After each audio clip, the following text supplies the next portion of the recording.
കാറ്റും കുയിലും തഹ്ലീലോതി പാരിൽ ചുറ്റണ മധുമാസം കാലത്തിന്റെ പാപം കഴുകാൻ പടത്തിനായി റമളാൻ മാസം കാറ്റും കുയിലും തഹ്ലീലോതി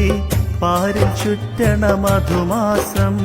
കാലത്തിന്റെ പാപം കഴുകാൻ പടത്തിനായി റമളാൻ മാസം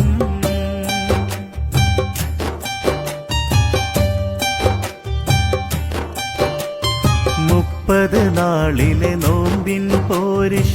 കഥയിലെങ്ങുമൊതുങ്ങൂല 30 നാളിലെ നോമ്പിൻ പോരിഷ കഥയിലെങ്ങുമൊതുങ്ങൂല മുത്ത് റസൂലെന്ന് പാതിരാവിലും മുസല്ല വിട്ടിറങ്ങിയിട്ടില്ല മുത്ത് റസൂലെന്ന് പാതിരാവിലും മുസല്ല വിട്ടിറങ്ങിയിട്ടില്ല കാറ്റും കുയിലും തഹ്ലീലോതി